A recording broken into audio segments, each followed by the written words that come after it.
Japanese curry, a comfort food with unique flavors. Hello everyone. Welcome to our deep dive into Japanese curry, a dish that's become a heartwarming staple across Japan. I'm Viraj, your AI narrator from India. Yes, the land famous for its own curry traditions. And behind the camera is JJ, a Japanese editor who promises to reveal his face once we hit 10,000 subscribers. So, if you love curry and want to see JJ's mysterious mug, be sure to like, comment, and subscribe. In this video, we'll explore how curry rice became so popular in Japan, the various styles and toppings you can find, plus tips on how to enjoy it at home. Trust me, by the end you'll be craving a big plate of rich, savory Japanese curry. Let's get started. How did curry arrive in Japan? Historical background: many people assume Japanese curry has Indian roots. Well, indirectly, sure. But the real story is that curry arrived in Japan during the Meiji era, late 1800s, through the British. So yes, you could say it's Indian curry by way of British naval stew, served in Japan. Talk about a global journey. From Navy mess to national dish, Japanese naval kitchens adopted curry for its convenience and nutrition. And soon it spread to schools and households. By the 20th century, curry had evolved into a mild, gravy-like stew served over rice. Now it's so common that many people consider it a national comfort food, along with sushi and ramen. So if someone asks how many national dishes Japan has, you can say at least 3.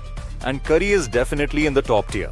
The basics of Japanese curry: mild and thick unlike some fiery Indian curries, Japanese curry tends to be mild and sweet, with a thick, gravy-like consistency. Typical ingredients include carrots, onions, potatoes, and chunks of meat, often beef, pork, or chicken. The roux is what sets it apart: pre-made curry bricks that melt into a luscious sauce. Think of it as the polite cousin of Indian curry. Fewer chili peppers, but still a party in your mouth. Types of meat: chicken curry, chicken kar, light, often with added vegetables. Beef curry, bihokare, rich and hearty, a favorite in Western Japan. Geno pork curry, pokukare, common in eastern regions like Tokyo, featuring tender pork chunks or cutlets. Then seafood curry, less common, but you'll spot prawn or squid variations in coastal areas. Variety and regional specialties: katsu curry, crispy on the outside, juicy on the inside. Katsu curry is a fan favorite, placing a fried pork or chicken cutlet on top of your curry rice. The crunch with the creamy sauce is so addictive you might forget your name for a second. Soup curry, Hokkaido. In Hokkaido, they do a twist called soup curry, a thinner broth loaded with hearty veggies and spices. It's more soupy than the typical thick stew, offering a fresh, aromatic spin. If you're ever in Sapporo, try a local soup curry place.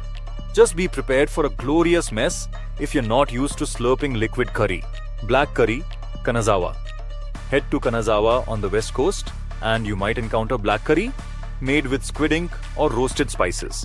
The color may look intimidating, but it's surprisingly smooth and aromatic. Perfect for those Instagram food adventure shots.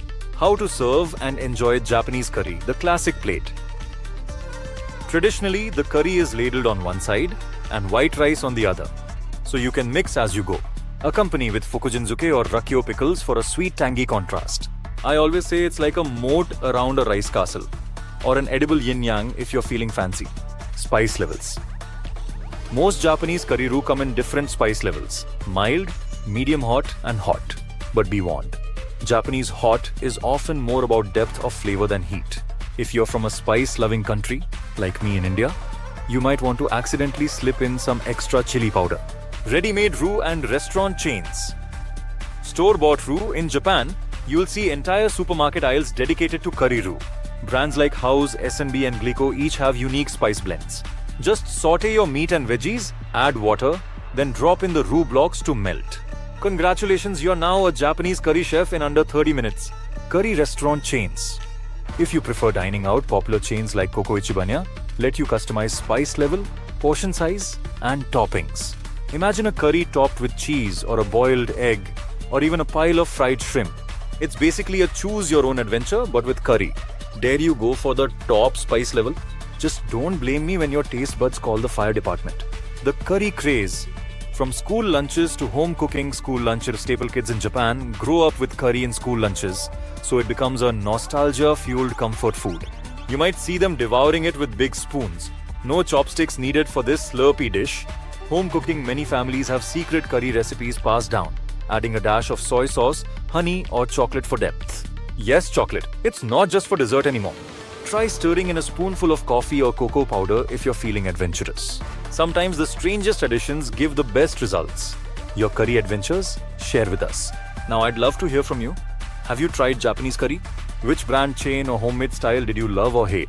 Share your curry confessions or your wildest topping combo in the comments below. We read everyone and might just spotlight your idea in a future video. And remember, once we hit 10,000 subscribers, our editor JJ will finally show his face. So if that's not motivation enough, I don't know what is. That's all for our Japanese Curry 101. We hope we've given you the recipe for a perfect curry night, or at least tickled your curiosity about this delicious comfort food. If you enjoyed the video, please like, subscribe, and consider sharing it with a friend who's never tried Japanese curry. After all, food is best enjoyed together, even if it's just talking about it on YouTube. Thanks for tuning in, and we'll see you in our next deep dive into Japanese culture. Happy curry craving, everyone! Mata ne!